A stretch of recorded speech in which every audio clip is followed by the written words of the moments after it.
Halo, selamat pagi pemirsa, selamat pagi Ocha. Selamat pagi pemirsa, selamat pagi Bremana. Selamat datang di iNews Today. Selamat datang di iNews Today, hari Kamis nih Ocha ya. Betul. Saya mau pantun dulu, boleh nggak Bre? Nggak boleh?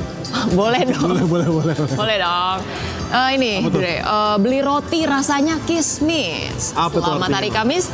Tebar semangat, jangan pesimis. Luar biasa Ocha. Boleh dong semangat ya, supaya kita lebih Boleh. semangat ya hari ini ya. Karena di hari Kamis itu kan hari tengah-tengah ya, menuju ke Betul. weekend. Iya, Terus juga kemarin kita udah capek di 3 hari ke belakang. Jadi kayak memang sisa-sisaan tenaga yang harus kita pertahankan sampai akhirnya nanti bertahan di hari Jumat besok sampai akhirnya weekend gitu pemirsa. Sisa-sisa hari di tengah hari, tapi sudah menuju libur dong. Sudah menuju tentunya ya. libur, Jadi nggak ya. boleh pesimis, harus optimis ya. Tetap pantunnya dibahas lagi gitu ya. Ya, pastinya senang sekali ya kami berdua dapat kembali menjumpai Anda, hadir selama 1,5 jam di iNews Today untuk memberikan berbagai informasi penting, menarik dan juga inspiratif untuk Anda. Ya, nanti juga Ocha dan juga pemirsa kita akan hadirkan, ini ada narasumber yang akan membahas terkait dengan perkembangan kasus peretasan data di Pusat Data Nasional. Bersama saya Brema Ratenaya. Dan saya Rosalyn Jo, pemirsa, inilah iNews Today, selengkapnya untuk Anda.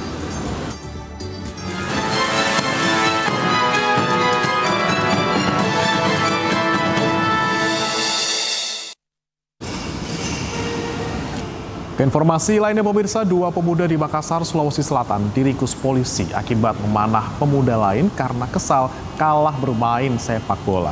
Ya, korban mengalami luka di bagian pinggang akibat tertusuk panah.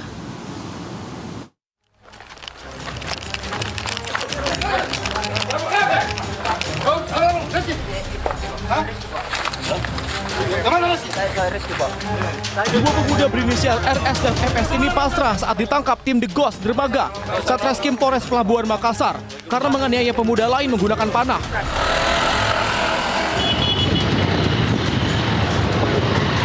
Pelaku tega membusuk korban karena dendam, merasa dikasari saat bermain sepak bola. Pelaku dan korban juga sempat cekcok dan bertikai. Sementara korban mengalami luka di bagian pinggang akibat panah dan dirawat di Rumah Sakit Akademis Makassar.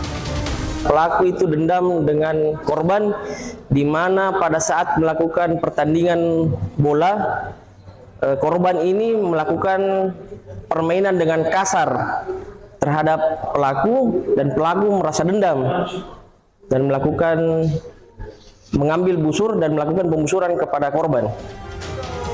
Kedua pelaku kini mendekam di Mako-Polres Pelabuhan Makassar dan terancam hukuman 6 tahun penjara. Dari Makassar, Sulawesi Selatan, Syahrul Diaksa, iNews melaporkan.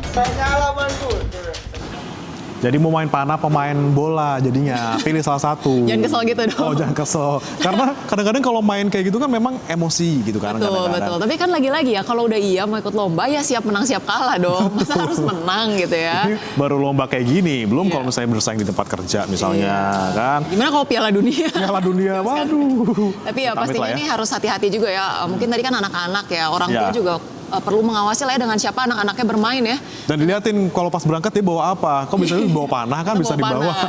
Ngeri loh. Ini juga ya, atau ya bawa busur, bawa apa gitu ya. Jadi pengawasan orang tua harus diutamakan ya. Betul sekali. Kita ke informasi berikutnya pemirsa, petugas pemadam kebakaran Kota Depok, Jawa Barat mengevakuasi sebuah mobil yang jeblos ke dalam septic tank rumah warga. Mobil jeblos ke septic tank saat sedang akan digunakan.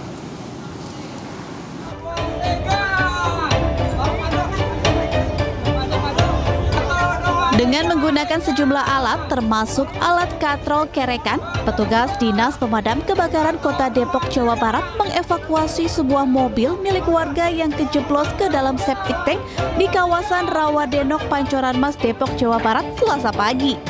Usman, pemilik rumah, mengatakan kejeblosnya mobil miliknya tersebut saat dalam kondisi mesin menyala. Mobil kejeblos ke dalam septic tank berukuran 3 x 3 meter dengan kedalaman 3 meter. Ini kan jarang dipakai, terus ya lagi dihidupin aja. Oh, lagi dipanasin. Tiba-tiba langsung Langsung bunyi, saya turun ngerti-ngerti ya. Ini apa sih Pak? Mau lubang speed tank atau apa? Hanya rumah speed tank aja. Oh, lubang speed tank. Udah bangunannya, udah lama Pak bangunnya? 15 tahun yang lalu lah. Tapi nggak ada korban ya Pak? Nggak ada, orang kosong. Nanti kita sudah turun betul. Petugas butuh waktu 2 jam untuk mengevakuasi mobil tersebut.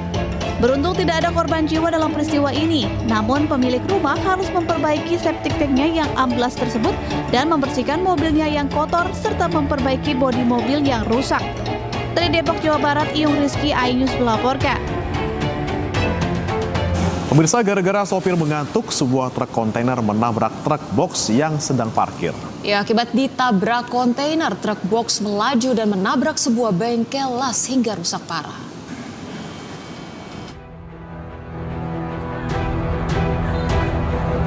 Sebuah truk box ringsek usai ditabrak truk kontainer saat sedang parkir di Jalan Raya Sultan Agung, Kota Bekasi, Jawa Barat. Bagian depan truk box rusak parah akibat terdorong dan menabrak sebuah bengkel las. Tak hanya truk box dan bengkel las, sebuah minibus juga ikut tertabrak. Beruntung tidak ada korban jiwa dalam peristiwa ini. Sementara sopir truk kontainer mengaku mengantuk saat mengemudi hingga lepas kendali. Saya ngantuk, Mas. Ngantuk refleks, berarti ini mobil ini sebelah ini parkir. Jadi saku yang kanan kena kontainer saya. Ini muatannya bagaimana, Pak? Kosongan. Emang Bapak melaju kencang apa gimana, Pak? Ya setengahnya nggak kenceng-kenceng amat sih. Ya pemirsa, jangan beranjak karena sesaat lagi kami akan kembali dengan informasi. Pemerintah memastikan sejumlah data yang diserang ransomware tidak akan bisa dipulihkan. Ya, dan bagaimana nasib data masyarakat usai serangan hacker ini? Jangan kemana-mana, ini sudah akan segera kembali.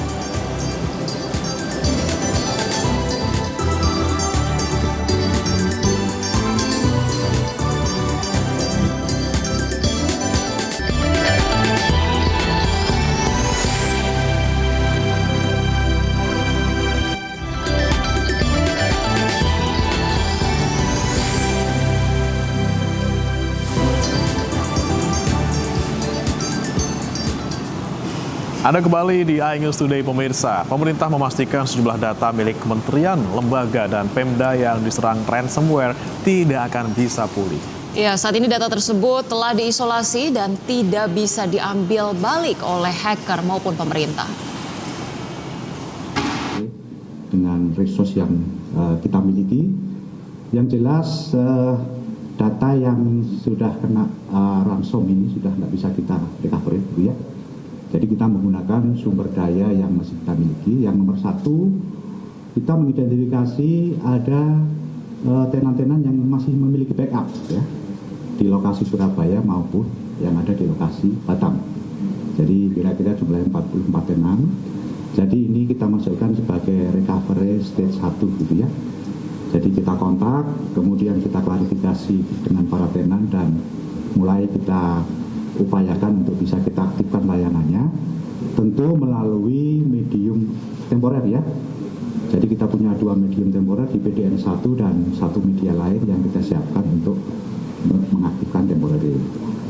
Kemudian kita juga sudah mengkontak seluruh tenan yang terdampak di PDN 2. Jadi kita kontak satu persatu kerjasama dengan tim Kominfo untuk memastikan. Bagi teman-teman media.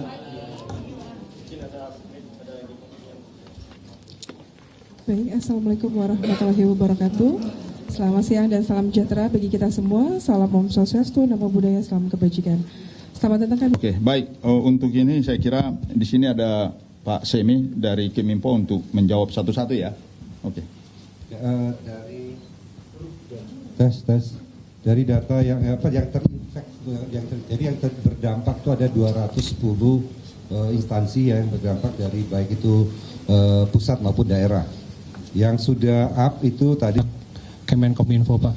Terus yang untuk terus yang untuk melakukan recovery dengan resource yang kita miliki. Yang jelas data yang sudah kena ransom ini sudah tidak bisa kita recovery, gitu ya. Jadi kita menggunakan sumber daya yang masih kita miliki. Yang nomor satu, kita mengidentifikasi ada tenan-tenan yang masih memiliki backup ya, di lokasi Surabaya maupun yang ada di lokasi Batam. Jadi kira-kira jumlahnya 44 tenan. Jadi ini kita masukkan sebagai recovery state. Ya, sebelumnya pemirsa, serangan cyber ini menghantam Indonesia dengan menargetkan Pusat Data Nasional atau PDN.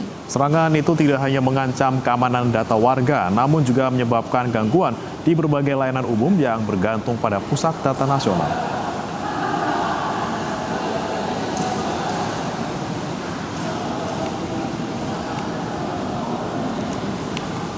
Kronologi serangan siber yang menargetkan pusat data nasional terjadi pada 23 Juni 2024. Akibat serangan ini, Pusat Data Nasional atau PDN mengalami serangan jenis ransomware bernama Brainchipper. Serangan ini pun berhasil menginfeksi dan mengenkripsi data penting yang tersimpan di Pusat Data Nasional.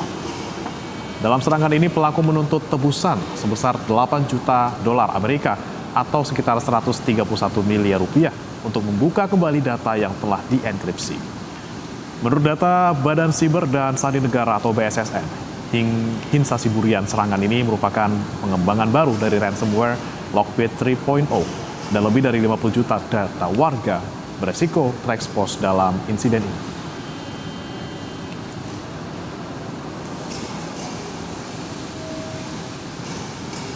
Ya, serangan cyber menghantam Indonesia dengan menargetkan Pusat Data Nasional atau PDN. Serangan itu tidak hanya mengancam keamanan data warga, tetapi juga menyebarkan gangguan di berbagai layanan umum yang bergantung pada Pusat Data Nasional. Yakni layanan IKTP, yang mana proses pembuatan dan penggantian IKTP terhenti total dan menyebabkan kesulitan mengurus administrasi kependudukan. Kemudian layanan BPJS Kesehatan mengalami gangguan signifikan berupa penundaan dalam kepengurusan klaim dan layanan kesehatan masyarakat. Sistem perpajakan juga terganggu hingga proses pelaporan dan pembayaran pajak harus tertunda. Layanan keimigrasian kemudian juga terhenti dan menyebabkan penundaan dalam penerbitan dokumen penting warga negara Indonesia maupun warga negara asing yang berada di Indonesia. Selain itu, layanan pendidikan menjadi terhambat terkait dengan proses pendaftaran dan juga administrasi lainnya. Layanan perbankan dan keuangan juga mengalami gangguan dalam proses verifikasi data nasabah serta layanan perbankan lainnya. Pemerintah telah mengambil langkah cepat untuk menangani situasi ini, antara lain dengan perbaikan sistem keamanan. Tim teknis diterjunkan untuk memulihkan dan memperkuat sistem keamanan PDN. Kemudian investigasi mendalam guna mengidentifikasi pelaku dan modus operandi serangan, serta meningkatkan keamanan siber untuk memperkuat infrastruktur keamanan siber nasional.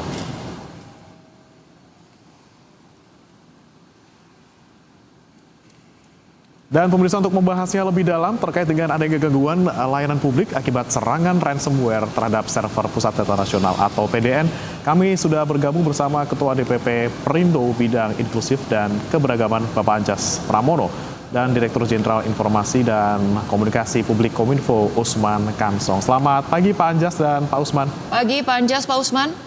Selamat pagi. Selamat pagi. Selamat pagi teman-teman. Baik, dapat mendengar kami Pak? Bagus. Ya, kami masih belum bisa mendengar suaranya dengan jelas, Pak. Selamat pagi. Ya, selamat pagi. Kita ke Pak Usman dulu ya. Baik. Ya, Pak Usman, ini memang kan datanya lumayan banyak dan ada ratusan ini 210 yang kemudian datanya dihack. Nah, saat ini yang dilakukan oleh Kominfo yang salah satunya terdampak juga kan Kominfo ini ya, apakah memang masih memulihkan layanan atau mungkin fokusnya sekarang justru malah mencari Pak siapa pelakunya? Iya. Iya, jadi dari 282 tenan yang ada di PDNS 2 Surabaya, jadi kita punya 2 PDNS, satu di Serpong ya di Tangerang PDNS 1 yang tidak diserang ya. Dan di PDNS 2 itu ada 282 tenan, dalam hal ini kementerian, lembaga dan pemerintah daerah. Nah, dari 282 itu ada 44 yang punya backup data. Sejauh ini ya kita masih terus telusuri, tapi 44 ini sudah terkonfirmasi punya backup data dan ini menjadi prioritas untuk pemulihan. Ya, kemudian yang kedua yang menjadi prioritas pemulihan adalah layanan umum ya, layanan publik begitu. Nah, jadi kita terus melakukan pemulihan dengan prioritas tadi ya 44 tenan dan yang terkait langsung dengan layanan umum sembari ya artinya paralel BSSN juga melakukan penelusuran ya penelitian ya penyelidikan tentang penyebab sudah diketahui serangan ransomware dan masih terus dicari lebih mendalam ya penyebabnya seperti apa. Tadi sudah dikatakan bahwa pelaku meminta tebusan. Ini juga sudah disampaikan ke polisi ya ke Polri karena yang berwenang untuk melakukan penyelidikan terkait dengan pelaku atau orangnya itu adalah Polri begitu. Baik, Pak Usman, ini apakah Kominfo dapat memberikan informasi begitu? Setidaknya perkiraan Pak, kira-kira berapa lama waktu yang dibutuhkan untuk proses recovery terhadap layanan-layanan yang terkena hack seperti ini begitu Pak? Karena kabarnya nih ransomware yang menyerang yaitu Brainchipper ini dikabarkan ini software yang sudah menyerang sangat akut begitu sehingga proses recovery-nya bisa memakan waktu berbulan-bulan. Ada informasi yang bisa kami dapatkan Pak Usman? Iya, jadi sampai akhir bulan ini 30 Juni kita berharap 18 KL ya 18 KLD tenan ini bisa kita pulihkan. Nah, nanti dari proses jangka pendek itu jangka pendek sampai 30 Juni, kemudian kita akan menyusun timeline jangka menengah dan jangka panjang. Ya. Kemudian Pak Usman ini kan ada bilang bahwa 18 ini targetnya sampai akhir Juni. Kemudian yang bisa diselamatkan tadi ada disebutkan juga ada 44 tenan. Kemudian kalau untuk tenan-tenan yang lain Pak yang jumlahnya masih ratusan, ini apakah memang sudah tidak ada harapan lagi untuk bisa diselamatkan ataupun dipulihkan kembali Pak? Ya, kita masih terus menghubungi selebihnya ya 230 sekian tenan. Masih kita hubungi, kita kontak terus ya kita telusuri apakah mereka memang masih ya memiliki backup data ya atau backup datanya kita coba cari di Serpong dan di Batam ya kita punya juga tempat penyimpanan ya di Batam begitu. Ini masih terus kita telusuri begitu. Baik. Kami izin bertanya ke Pak Anjas. Pak Anjas, terima kasih juga sudah bergabung di iNews Today. Pak Anjas, bagaimana nih Anda melihat fenomena yang terjadi, serangan cyber yang terjadi kali ini cukup meresahkan begitu ya, sudah terjadi sejak Kamis lalu. Apakah sebenarnya akar permasalahannya seharusnya negara kita punya server sendiri, ataukah sebenarnya ketiadaan backup plan atau backup server yang baik, atau seperti apa nih Pak Anjas? Ya, terima kasih atas kesempatannya. Selamat pagi Pak Usman dan selamat pagi teman-teman yang ada di studio. Yang pertama sangat menarik sekali ketika kita bicara soal PDN yang bocor. Ada beberapa catatan penting saya di sini ketika kita bicara soal kebocoran data ya. Yang pertama mungkin yang perlu kita antisipasi adalah backup data. Saya baru tahu ketika ada PDN ini ternyata semua itu belum memiliki semua yaitu backup server yang proper.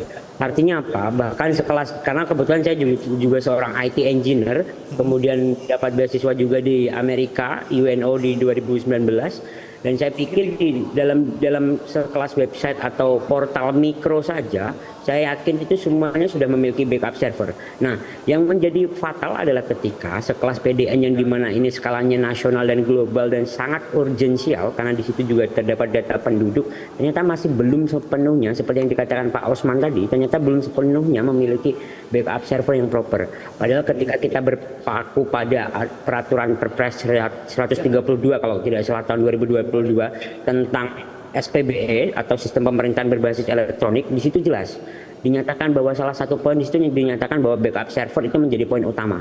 Nah, artinya adalah apa? Ketika terjadi hal seperti ini, Kominfo dan Polri itu seperti tukang kebakaran. Ketika ada kebakaran, ketika ada kebakaran kemudian hanya sekedar muncul. Nah, ini yang menjadi permasalahan. Nah, apalagi ketika kita breakdown, nah ini juga kita perlu patut evaluasi, pemerintah ini sudah melakukan asas meritokrasi belum dalam pemberdayaan vendor-vendor yang dilakukan oleh pemerintah untuk menciptakan aplikasi-aplikasi atau sistem-sistem layanan yang berbasis digital kayak gitu. Oke, ini kan selain masalah tadi ya backup server, ada juga masalah keamanan di sini Pak. Soal gerbang masuknya kan harusnya dijaga nih. Betul. Dan saya dengar nih, saya juga mau tanya ke Pak Usman dulu sebelum ke Pak Anjas. Ini kan katanya yang diserang pertama kali ini kan Windows Defender-nya ya Pak ya. Ini memang satu-satunya keamanan yang disiapkan untuk bisa menjadi penghalang hacker untuk masuk, ataukah memang ada sistem lain yang memang disiapkan kemudian bobol juga Pak? Ya, ini yang masih ditelusuri oleh BSSN. Ya, itu memang temuan sementara seperti itu. Ya, kemudian nanti kita masih tunggu hasil penelusuran BSSN. Ya. Nah, ini saya mau tanya ke Pak Anjas nih. Pak Anjas, kalau kita melihat ini kan sekelasnya server untuk nasional gitu, data-data kependudukan seluruh Indonesia. Apakah Windows Defender yang dimaksud yang katanya diretas ini cukup, ataukah memang seharusnya ada yang lebih tinggi tingkatannya Pak? Pengalaman saya menggeluti dalam dunia IT, ketika saya di kampus kemudian dan mendapatkan beasiswa di Amerika juga, bicara soal Windows Defender itu hal paling dasar. Ini menurut saya sangat sedikit menggelitik ya, ketika sekelas pemerintah itu hanya menggunakan Windows Defender kayak gitu. Sedangkan padahal kita juga butuh tidak hanya cukup satu keamanan kayak gitu, pasti akan di beberapa bidang yang saya tekuni juga atau di beberapa portal yang saya tekuni juga ada portal atau ada baseline 1, 2, 3 dan seterusnya. Sedangkan ketika sekelas pemerintah itu hanya menggunakan Windows Defender dan kemudian menyalahkan Windows Defender ketika crash dengan dalih itu dihack dan bla bla bla, kebalik lagi seperti yang statementnya saya katakan bahwa pemerintah pada saat ini itu hanya memposisikan diri sebagai pemadam kebakaran. Tidak ada mitigasi yang dilakukan, atau lemahnya mitigasi dalam dunia cyber yang ada di nasional. Itu catatan saya. Baik, tapi ketika baseline-nya kemudian tidak kuat, tidak ada backup server atau data yang memadai, Anda melihat ini kelalaian siapa-siapa saja begitu, dan masyarakat akhirnya dirugikan sejauh apa Pak Anjas? Yang pertama, bicara soal masyarakat dirugikan, sangat jelas dirugikan. Kemudian ini untuk kesalahan siapa, pasti saya yakin Kominfo akan menuding BSSN atau BSSN akan menuding Kominfo dan seterusnya. Ini kan menjadi hal yang tidak solutif kayak gitu ya, karena ini sudah bukan lagi waktunya bahwa ini menjadi permasalahan si A, si B dan sebagainya. Tapi saya lebih ingin menghimbau bahwa kesadaran cyber security itu sudah menjadi akses wajib, menjadi salah satu pokok utama dalam sebuah platform kayak gitu. Karena saya melihat sendiri, tidak hanya saya mengeluhkan, bahkan Presiden Jokowi juga mengeluhkan ada 50.000 portal aplikasi yang dibuat oleh kementerian terkait dan semuanya hanya dalam bentuk apa-apa aplikasi. Nah, ini kan bukan solusinya. Solusinya bukan di situ. Ketika ada sebuah aplikasi atau ketika ada launching satu platform, nah kita tidak pernah memikirkan bagaimana security-nya. Bayangkan, ada sekian 270 juta penduduk Indonesia, di situ semua data kita diperjualbelikan di situs yang dimana menurut saya itu situs yang sangat tidak kredibel kayak gitu. Nah, itu artinya apa? Kesadaran pemerintah terhadap cyber security itu juga perlu di-upgrade. Dan kemudian yang kedua, ini yang menjadi penting. Meritokrasi harus dibangun dalam proses tender atau dalam proses pemilihan vendor untuk penyediaan aplikasi. Itu yang mungkin menjadi catatan ke depan bagi Baik Pak Anjas, ini saya juga ingin kembali menyoroti begitu ya, ketika kumpulan hacker ini berani begitu ya meminta tebusan kepada negara 131 miliar. Sebetulnya apa yang menjadi pertimbangan dari hacker-hacker kakap ini begitu ya, kalaupun memang negara kemudian memutuskan untuk membayar dengan tebusan kepada hacker-hacker tersebut, apakah sebetulnya ada jaminan bahwa mereka akan membukakan seluruhnya begitu Pak? Sepengalaman saya dalam dunia black hat atau dunia hacker dalam dunia hitam ya kayak gitu ya, itu tidak ada jaminan ketika kita sudah membayarkan kemudian mereka bersedia. Akan sangat lucu sekali atau sangat konyol sekali ketika pemerintah itu membayar. Itu akan menjadi salah satu hal yang sangat konyol ketika sebuah negara dengan 270 juta populasi masyarakatnya itu memberikan jaminan, memberikan tebusan. Itu hal yang menurut saya sangat tidak relevan dengan hal-hal kesalahan-kesalahan minor seperti ini.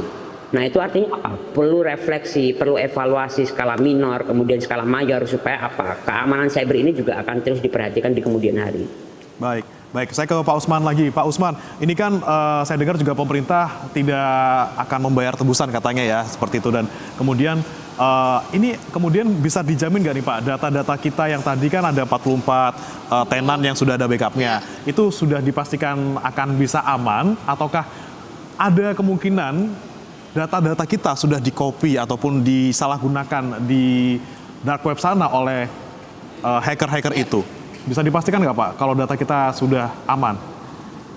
Ya, yang pertama kita perlu tegaskan bahwa pemerintah tidak akan memenuhi tuntutan hacker tadi itu ya, penjebol itu tadi. Yang kedua, ini datanya kan sudah diisolasi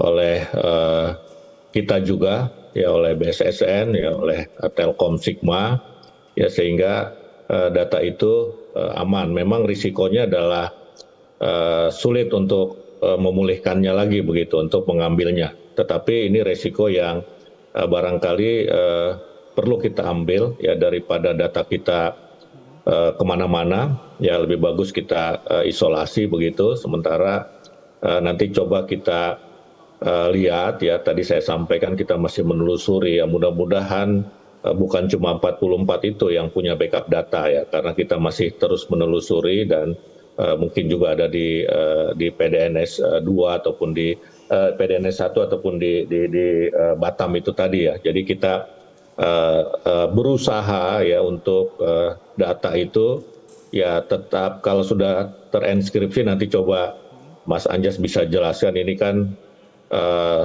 sulit untuk istilahnya deskripsi lagi begitu ya. Ini memang sudah diisolasi begitu. Ini resiko yang barangkali lebih baik kita ambil daripada kita coba buka ya, tetapi kemudian datanya bisa diambil oleh mereka begitu. Baik, tapi kalau untuk data yang dimaksud ini yang kemudian terenkripsi ini Pak, apakah ini termasuk juga data-data sensitif seperti misalnya nomor KTP kita, nomor rekening misalnya, ataupun password, alamat, nomor handphone. Apakah itu juga termasuk hal-hal yang sedang diupayakan untuk diambil lagi oleh pemerintah gitu Pak? Iya, tadi kan nanti Mas Anjas mungkin jelaskan ya secara teknis ya. Kalau data sudah terenskripsi itu tidak bisa, bahkan bukan cuma sulit, itu tidak bisa terdeskripsi, artinya tidak bisa dibuka lagi begitu ya oleh siapapun begitu. Nah, jadi datanya itu tidak bisa diambil, tidak bisa dicuri ya. Makanya sebetulnya kita belum bisa mengkonfirmasi adanya kebocoran data. Bahwa kita diserang, yes begitu ya. Tetapi kalau datanya bocor dalam arti diambil ya oleh mereka, ini yang masih terus kita coba telusuri begitu. Baik Pak Usman, ini apakah Anda mendapatkan kabar begitu Pak dari sejumlah layanan instansi pemerintah yang perannya sangat krusial ya terhadap layanan hidup masyarakat, ya sebut saja pelayanan IKTP, imigrasi atau BPJS kesehatan gitu. Kemudian recovery-nya akan seperti apa Pak? Apa mereka sudah punya backup plan atau gimana nih Pak Usman? Ya, jadi seperti saya sampaikan tadi ya, ada PDNS 1 yang tidak mendapat atau tidak terkena serangan cyber. Di situ juga ada tenan-tenan yang penting begitu. Nah, ini kita masih periksa lagi ya, tenan mana yang tidak terkena serangan cyber begitu, dan tenan mana yang terkena serangan cyber. Jadi tadi 282 sebagian besar memang adalah tenan dari provinsi, kota dan kabupaten. Ya, kalau KL-nya itu sekitar 50-an ya, 50-an sampai 60-an. Jadi sebagian besar itu ada di pemerintah daerah. Nah, jadi yang selamat yang tidak mendapat serangan cyber di PDNS 1 itu juga banyak ya, banyak. Nah, yang terkena dampak itu antara lain tadi sudah disebutkan ya, adalah imigrasi. Nah, imigrasi ini yang kemudian dipulihkan lebih cepat karena dia punya backup data, apalagi kita mengutamakan imigrasi karena kepulangan haji ya waktu itu kita cepat selesaikan sehingga tidak terjadi penumpukan ya. Kemudian juga yang sudah pulih adalah data Kemenko Marves ya untuk izin penyelenggaraan event. Kemudian juga ada data Kemenak ya, Kemenak, tenan Kemenak. Ini si halal, jadi untuk izin-izin halal ya. kemudian juga LKPP itu sudah pulih, dan terakhir itu yang sudah pulih adalah pemerintah daerah Kudus, ya ada 5. Nah, ini makin hari akan bertambah KL yang bisa kita pulihkan, ya dari 5 tadi, ya dari 44 ini baru 5 memang, tetapi saya kira terus bertambah ya, karena terus kita coba pulihkan yang ke-44 ini dulu begitu, yang terkait langsung dengan pelayanan publik. Baik, terakhir singkat saja Mas Anjas, ini apakah masyarakat harus khawatir ataukah masyarakat harus bisa tenang saja dengan keadaan seperti ini, dan seberapa bahaya yang bisa ditimbulkan dari serangan ransomware ini ke masyarakat secara umum, Mas? Dan terakhir mungkin kalau ada advice begitu ya setelah kejadian ini begitu ya, kalaupun nanti sudah terrecover dengan baik, masih bisakah negara kita mengandalkan PDN begitu ya, Telkom Sigma seperti yang tadi disebutkan, atau apa negara yang harus pemerintah kita perbuat nih, Mas Anjas? Oke, terima kasih sebelumnya. Yang pertama memang yang perlu kita tekankan adalah penggunaan asas meritokrasi dalam pemilihan vendor dan tender. Ini yang menjadi kritik utama saya, dan ini yang menjadi kritik dalam Partai Perindo ketika adanya beberapa tender-tender yang dicoba untuk diswastanisasi dan ditawarkan ke publik. Nah, kemudian berkaitan soal seberapa bahayanya kita, ini tentu menjadi hal yang sangat berbahaya. Kebijakan privacy kemudian di beberapa negara maju seperti Amerika saja, kelas penyedia layanan swasta yang tidak bisa menjaga data privasi seseorang kayak gitu, tentu bisa mendapatkan izin usahanya sampai dicabut. Nah, naasnya ketika ini terjadi di Indonesia, justru negara kita sendiri yang bukan mengobral istilahnya, tapi secara teledor memberikan data kita dengan akses yang sangat mudah diretas. Itu menjadi salah satu evaluasi yang utama bagi pemerintah Republik Indonesia. Dan tapi saya yakin pemerintah ketika memang dari kejadian ini semoga bisa belajar untuk kedepannya, semoga kita nantinya juga cyber security itu juga menjadi salah satu parameter atau KPI, Key Performance Index dalam setiap pembuatan portal atau platform. Baik, terima kasih Mas Anjas Pramono dan juga Pak Usman Kansong sudah bergabung bersama kami di iNews Today. Semoga kita doakan sama-sama ya Ocha ya. Ini semua segera bisa pulih secara utuh begitu ya, bisa kembali lagi seperti semula dan menjadi evaluasi dari ini ya masyarakat juga untuk pemerintah bisa memastikan keamanan cyber bisa lebih diprioritaskan lagi. Terima kasih banyak Bapak-bapak sudah bergabung di iNews Today. Salam sehat Pak. Baik, kita ke informasi berikutnya pemirsa. Sebanyak 2.600 berkas permohonan paspor di kantor imigrasi kelas 1 Tanjung Perak, Surabaya, Jawa Timur tertunda prosesnya. Iya, penundaan ini akibat dampak dari diretasnya server pusat data nasional sejak beberapa hari terakhir.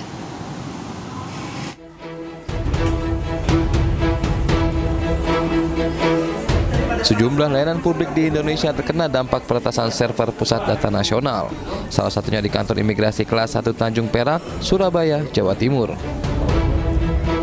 Sedikitnya, 2.600 berkas permohonan paspor tertunda penyelesaiannya dalam 5 hari terakhir. Meski demikian, pelayanan keimigrasian masih tetap dilakukan, baik untuk warga negara Indonesia maupun warga negara asing. Kendala sistem kita yang sejak hari Sabtu ya, masih berdampak saat ini ya, secara bertahap ya, pemberian dokumen keimigrasian itu masih mendapatkan kendala. Karena apa? Permohonan yang sudah kami terima dari masyarakat, baik itu melalui paspor maupun walk-in, kita bisa terima ya. Tetapi untuk penyelesaian paspornya sampai saat ini masih terkendala. Khusus warga negara Indonesia, permohonan paspor yang biasanya selesai dalam 1 hari, kini tertunda dalam waktu yang tidak bisa ditentukan. Dari Surabaya, Jawa Timur, Nur Syafei, iNews melaporkan. Ya, pemirsa, LBH Padang mengajukan perlindungan saksi kasus tewasnya bocah Afif Maulana oleh oknum polisi di Padang, Sumatera Barat. Ya, jangan kemana-mana, iNews Today akan segera kembali dengan informasi lainnya.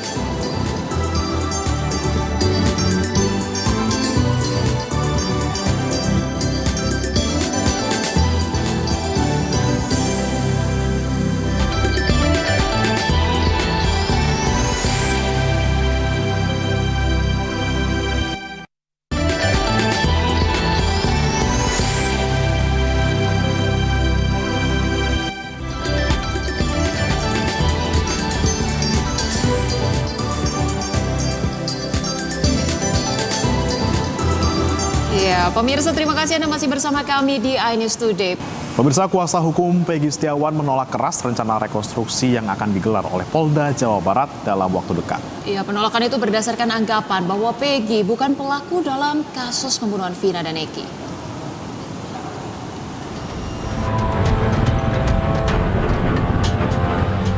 Tim kuasa hukum Peggy Setiawan menolak keras rencana rekonstruksi yang akan digelar oleh penyidik di Reskrimum Polda Jawa Barat dalam waktu dekat.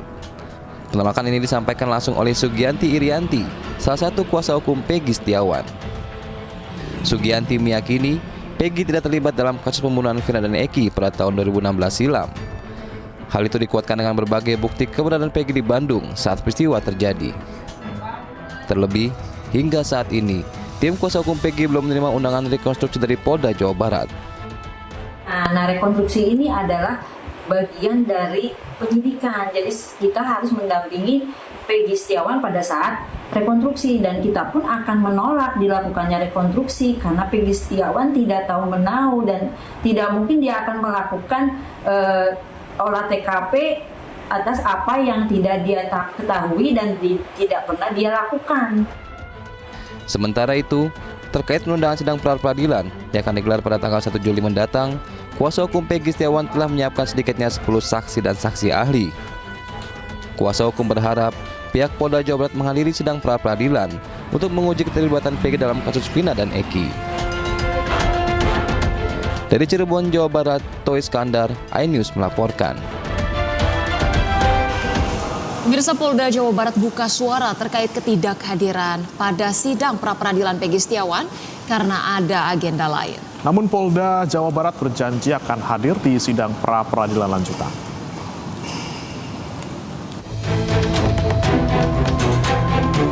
Kepolisian daerah Jawa Barat mengungkapkan alasan ketidakhadiran tim hukum saat sidang pra-peradilan Peggy Setiawan. Polda Jawa Barat berhalangan hadir karena ada agenda lain. Namun Polda Jawa Barat berkomitmen akan hadir dalam sidang pra-peradilan yang telah dijadwalkan ulang pada 1 Juli mendatang. Polda Jawa Barat telah menerima jadwal sidang pra-peradilan perdana atau pertama, yaitu pada tanggal 24 Juni 2024. Namun dikarenakan bahwa Polda Jawa Barat telah teragendakan kegiatan yang sudah ada sebelumnya, sehingga pada sidang pra-peradilan perdana Polda Jawa Barat tidak menghadiri kegiatan tersebut. Sementara itu, kuasa hukum Peggy Setiawan, Marwan Iswandi, Selasa siang mendatangi gedung Kemenko Polhukam untuk bertemu dengan Menko Polhukam Hadi Cahyanto. Kedatangannya untuk meminta Hadi Cahyanto menegur Polda Jawa Barat yang tidak hadir dalam sidang pra-peradilan Peggy pada Senin kemarin. Selain itu, pihaknya meminta pemerintah membentuk tim pencari fakta untuk mengusut kasus yang menjerat Peggy Setiawan agar kasus ini dibuka secara transparan dan jelas. Tim Liputan iNews melaporkan. Ya, pemirsa, Polda Jawa Barat masih menyelidiki dugaan perintangan penyidikan pada kasus pembunuhan Eki Vina. Iya, polisi meminta informasi dari ibunda saksi Teguh Wijaya dan Pramudia.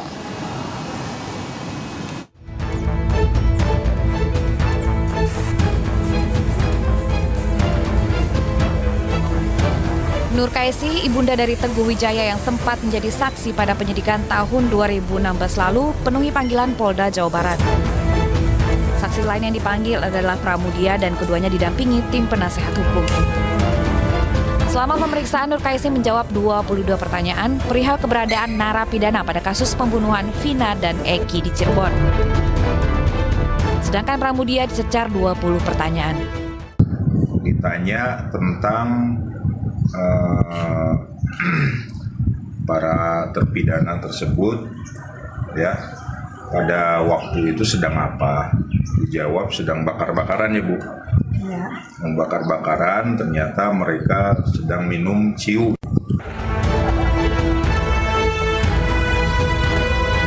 Sementara itu, keluarga dari Sudirman, terpidana kasus pembunuhan Eki Vina, mendatangi Polda Jawa Barat. Setelah kehilangan keberadaan Sudirman selama 1 bulan, orang tua dan kakak Sudirman akhirnya mengetahui kepastian keberadaan saudara mereka, dan hingga kini mereka belum diperkenankan untuk bertemu dengan Sudirman secara langsung. Tim Liputan iNews melaporkan. Pemirsa, 4 orang terpidana kasus pembunuhan Eki Vina menjalani tes psikologi di Direskrimum Polda Jawa Barat. Di hadapan 3 orang psikolog, keempatnya diperiksa secara terpisah selama hampir 3 jam. 4 orang terpidana kasus pembunuhan Eki Vina, yaitu Eka Sandi, Hadi Saputra, Rivaldi, dan Supriyanto, menjalani tes psikologi di Direskrimum Polda Jawa Barat. Pemeriksaan keempat terpidana tersebut didampingi tim penasihat hukum mereka. Masing-masing terpidana secara bergiliran diperiksa selama 2 hingga 3 jam oleh 3 orang psikolog. Orang hampir 2,5 jam sampai 3 jam. 2,5 jam sampai 3 jam. Ada tes menggambar seperti Peggy atau? Kelihatannya iya, sama persis. Jadi mungkin dibuatkan sketsa atau jarak rumah digambarkan, rumahnya di mana, sampai kemana gitu. Mungkin ambil persesuaian, mungkin masing-masing keempat ini ada perbedaan, mungkin di situ mungkin. Hingga akhir pemeriksaan, tim penasihat hukum tidak bisa mengetahui materi dan juga tujuan dari pemeriksaan, karena tim penasihat hukum tidak bisa berkomunikasi dengan penyidik. Dari Bandung, Jawa Barat, Mujib Prayitno, iNews melaporkan. Pemirsa, PPATK mengantongi identitas 1.000 lebih anggota dewan yang bermain judi online. Ya, dan bagaimana selanjutnya? Jangan kemana-mana pemirsa, akan kami hadirkan dalam iNews Today usai jeda berikut ini.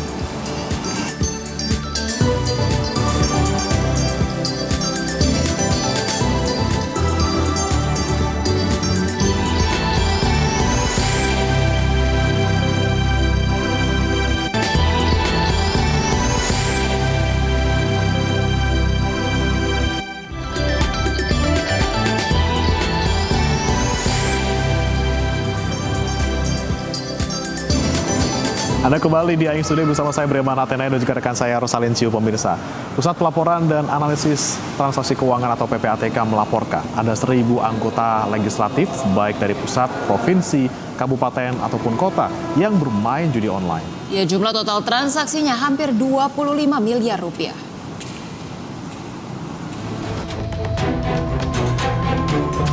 Dalam sidang DPR RI bersama PPATK menunjukkan fakta yang menarik. Ternyata maraknya judi online tidak hanya meresahkan di tengah masyarakat saja. Di legislatif tercatat ada 1.000 oknum anggota DPR yang bermain judi online dengan total jumlah transaksi hampir mencapai 25 miliar rupiah. Seperti Pak Habibur Rahman tadi, apakah ada legislatif pusat dan daerah? Ya, kita menemukan itu lebih dari 1.000 orang. Ya. Oke. Pak, jadi gini Pak Ivan, ya. Kan datanya ada nih Pak. Ya. Datanya ada, profesi legislatif datanya ada. Ya. Mungkin terkait DPR RI, kan kita ada MKD DPR. Ya. Saya anggota MKD juga Pak kebetulan. Di sini ada Pak pimpinannya, ada nggak? Ya, kita minta tolong dikasih aja ke MKD Pak, biar kita bisa lakukan penyikapannya seperti apa nanti. Ya, nanti akan kami kirim surat. Jadi ada lebih dari 1.000 orang itu DPR, DPRD sama sekretariat kesekjenan ada. Lalu transaksi yang kami potret itu lebih dari 63.000 transaksi yang dilakukan oleh mereka-mereka itu, dan angka rupiahnya bisa saya sampaikan? Jumlah totalnya. Angka rupiahnya hampir 25 miliar di masing-masing. Transaksinya di antara mereka dari ratusan sampai ada miliaran, sampai ada satu orang sekian miliar. Orang sampai bisa 25 miliar begitu? Enggak, agregat secara keseluruhan. Itu deposit. Jadi kalau dilihat dari perputarannya sampai ratusan miliar juga. Pimpinan, saya usul ini pimpinan, karena ini menyangkut juga para wakil rakyat. Tadi sudah disampaikan pimpinan, sebaiknya hari ini atau kita putuskan MKD yang memanggil PPATK ke MKD untuk menjelaskan secara terbuka di sana. Terima kasih. Data dari PPATK ini mendapat kritikan tajam dari peserta sidang. Para anggota legislatif merasa tidak adil jika hanya DPR yang dikritik. Mereka meminta PPATK juga menunjukkan data judi online yang melibatkan eksekutif dan yudikatif, bahkan PPATK sendiri. Tidak adil rasanya kalau hanya legislatif aja yang disampaikan. Eksekutif, yudikatif juga perlu disampaikan, ya kan? Saya nggak setuju juga kalau hanya legislatif. Bagaimana putaran di sana, di eksekutif, di yudikatif? Jangan-jangan memang sudah merambah ke semua cabang-cabang kekuasaan. Seolah-olah termasuk di PPATK ada nggak tuh Pak yang main Pak? Di PPATK alhamdulillah nggak ada.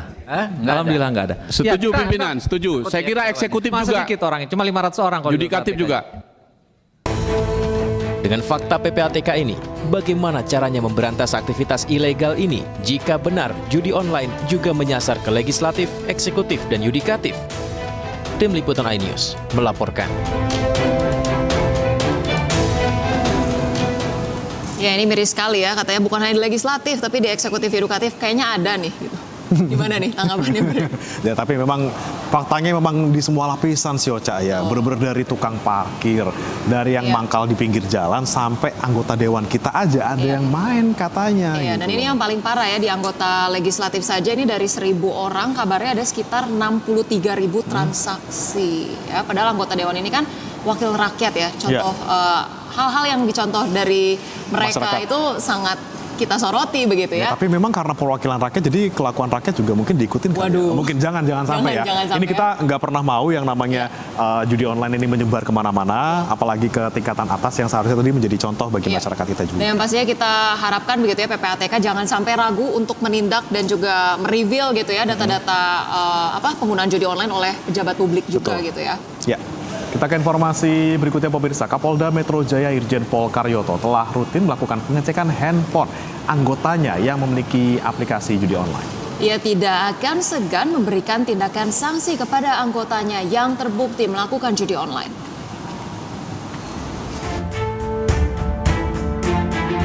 Polda Metro Jaya terus memberantas judi online yang menjerat anggotanya. Tak tanggung-tanggung, ponsel milik anggota Polda Metro Jaya akan dicek secara berkala. Polda Metro Jaya juga akan menindak tegas anggotanya yang terbukti bermain judi online. Dan sementara kita tahu bahwa yang bermain itu banyak sekali dari lapisan-lapisan masyarakat. Banyak cerita lah yang kurang enak anggota masyarakat, dan kami ke dalam juga tertibkan juga ya. Dengan rahasia-rahasia handphone ya, kita mendapatkan itu akan kita sanksi. Judi online telah menyita perhatian pemerintah, bahkan Presiden Joko Widodo telah membentuk Satgas Pemberantasan Judi Online yang dipimpin oleh Menko Polhukam. Dari Depok, Jawa Barat, Iyung Rizky, iNews melaporkan. Ya pemirsa, ratusan orang tua siswa yang didominasi ibu-ibu berunjuk rasa memprotes sengkarut penerimaan peserta didik baru atau PPDB di SMA Negeri 4 Depok, Jawa Barat. Mereka menuntut siswa miskin masuk sekolah negeri dan transparansi PPDB jalur zonasi.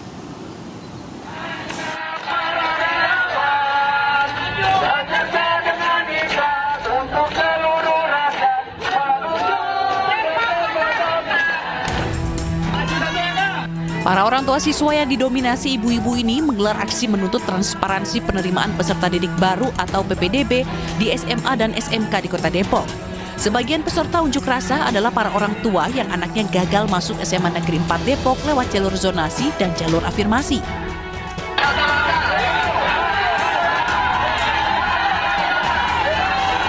Masa yang tergabung dalam Dewan Kesehatan Rakyat atau DKR ini sempat saling dorong dengan petugas yang berjaga karena masa memaksa bertemu dengan pihak sekolah.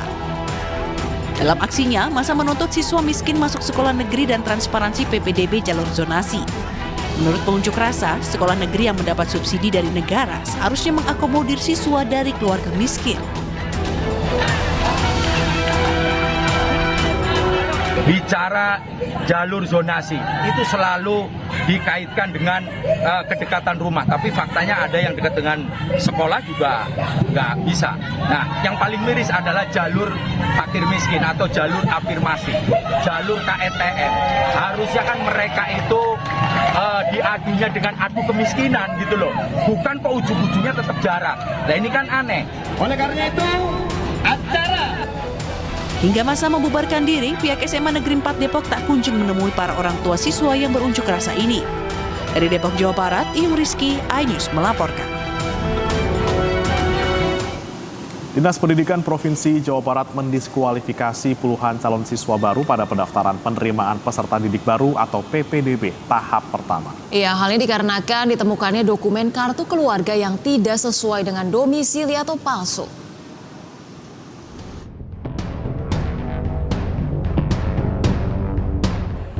Pendaftaran peserta didik baru PPDB tahap 1 telah usai. Dinas Pendidikan Provinsi Jawa Barat mendiskualifikasi puluhan peserta didik baru yang terindikasi memalsukan dokumen kartu keluarga yang tidak sesuai dengan domisili.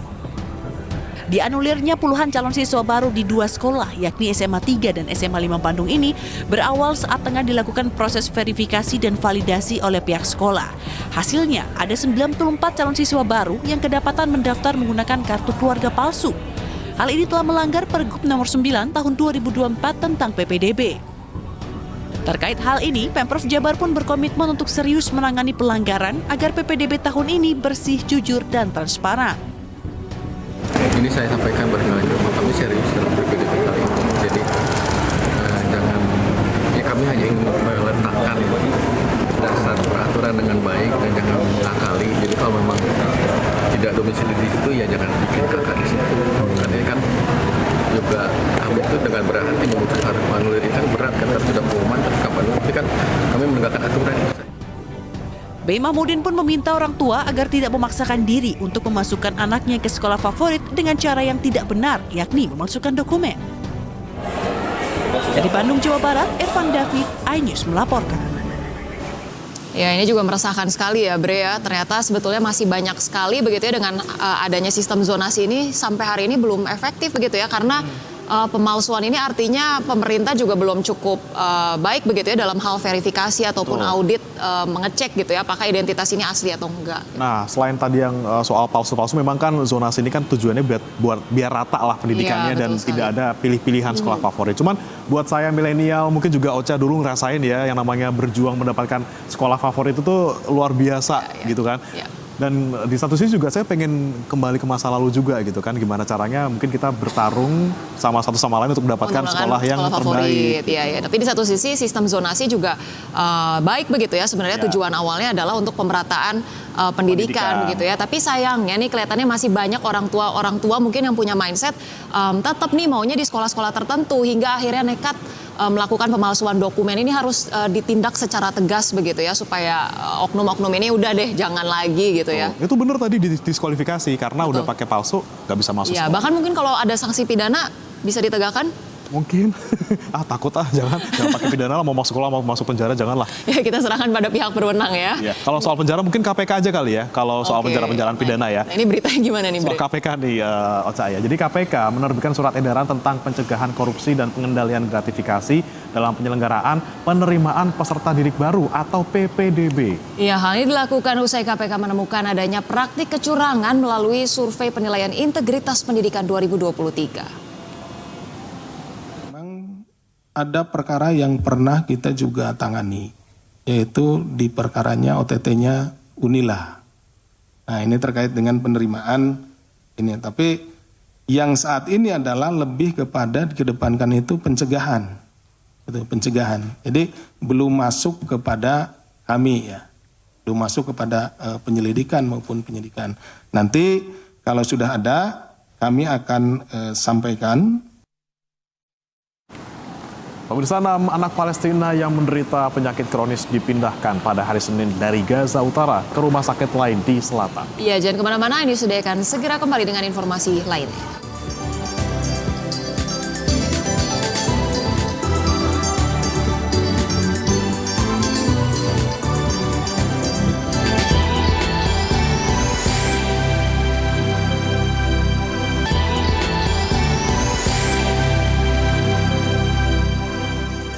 Dan pemirsa, usai sudah News Today edisi hari ini, saya Rosalyn Jiu dan rekan saya Breba Natenaya pamit undur diri, selamat beraktivitas, sampai jumpa esok di jam yang sama. Dah.